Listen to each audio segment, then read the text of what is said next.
కేంద్ర రాష్ట్ర ప్రభుత్వాలు అందిస్తున్న సంక్షేమ పథకాలు ట్రాన్స్జెండర్స్ కు వర్తింపజేయాలని ట్రాన్స్జెండర్స్ కోరుతున్నారు. ఓటు హక్కు కల్పించిన ప్రభుత్వాలు అందరిలాగే తమకు కూడా ఉపాధి కల్పించాలని డిమాండ్ చేస్తున్నారు. తమకు సమాజంలో గుర్తింపు ఇవ్వాలని కోరుతున్న ట్రాన్స్జెండర్స్ తో మా నల్లగొండ ప్రతినిధి కిరణ్ మరింత సమాచారం అందిస్తారు.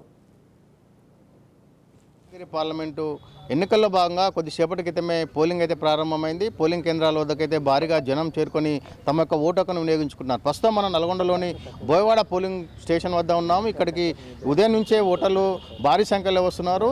వారితో పాటు ఈరోజు మరికొంతమంది ట్రాన్స్జెండర్లు కూడా ఇక్కడ ఓటు హక్కును వినియోగించుకున్నారు. నల్గొండ పట్టణానికి చెందిన వీరంతా కూడా ఈ కొద్దిసేపటి క్రితమే ఇక్కడ ఓటు హక్కును వినియోగించుకున్నారు. ప్రస్తుతం మనం మాట్లాడే ప్రయత్నం చేద్దాం. చెప్పండి, ఇది ఎన్నోసారి మీరు ఓటు హక్కులో పాల్గొంటున్నారు?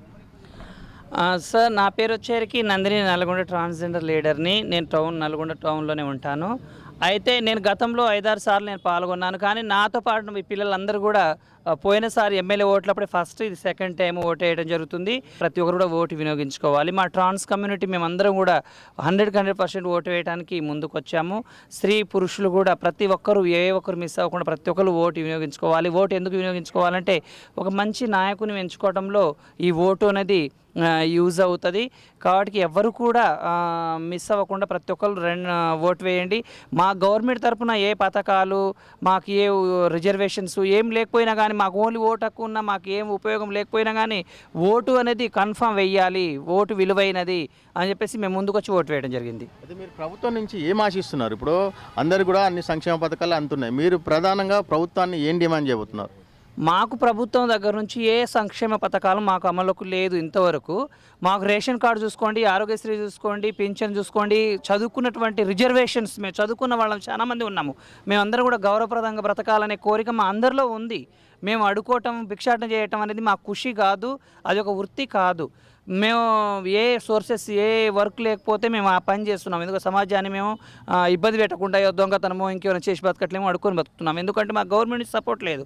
సపోర్ట్ కన్ఫర్మ్, మాకు ఒక రిజర్వేషను, మాకు గవర్నమెంట్ నుంచి వచ్చినటువంటి సంక్షేమ పథకాలు అన్నీ కూడా మాకు అమలు అయితే కన్ఫర్మ్ మేము ఒక లేడీస్ జెంట్స్ కంటే గౌరవంగా బ్రతకాలని మేము ఆలోచిస్తున్నాము. We are so happy.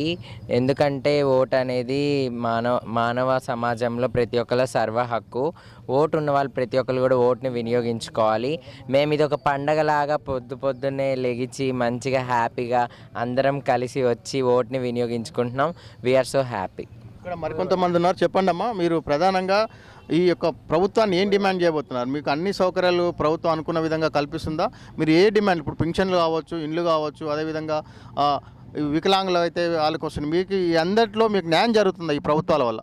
లేదు సార్, అసలు న్యాయం అనేది లేదు మా ట్రాన్స్జెండర్కి. ఎందుకంటే ఒక ఆడ మగకి రిజర్వేషన్ అనేది ఉంది. మా ట్రాన్స్జెండర్కి అయితే ఇప్పటి వరకు రిజర్వేషనే లేదు.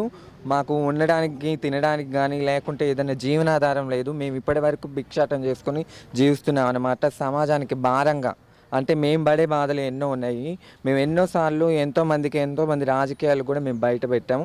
కానీ వాళ్ళు పట్టించుకోకపోయినా మాకు న్యాయం చేస్తారని నమ్మకంతో మా బాధ్యత ప్రకారం మేము ఓటు వేయటం అనేది జరుగుతుంది. దయచేసి మాకు సహాయం చేయాలని కోరుకుంటున్నాము.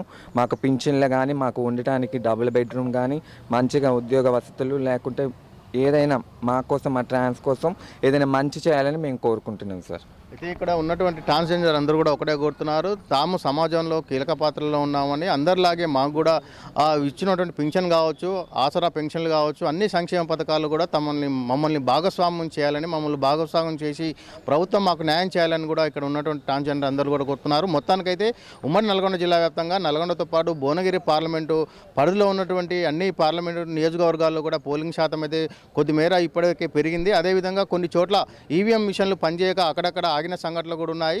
మొత్తానికైతే ఈరోజు సాయంత్రం 6 గంటల వరకు జరగనున్న యొక్క పోలింగ్లో ఎంత శాతం నమోదు అనేది మాత్రం మరికొద్ది సేపట్లో తెలియనుంది. మొత్తానికైతే ఉమ్మడి నల్గొండ జిల్లా వ్యాప్తంలోని నల్గొండ భువనగిరి పార్లమెంటు పరిధిలో అయితే ఓటర్లు తమ యొక్క ఓటు హక్కును వినియోగించుకునేందుకైతే పోలింగ్ స్టేషన్లకైతే తరలి వస్తున్నారు. నల్గొండ జిల్లా కేంద్రం నుంచి కెమెరామెన్ రమేష్తో కిరణ్, రాజ్ న్యూస్, ఉమ్మడి నల్గొండ జిల్లా.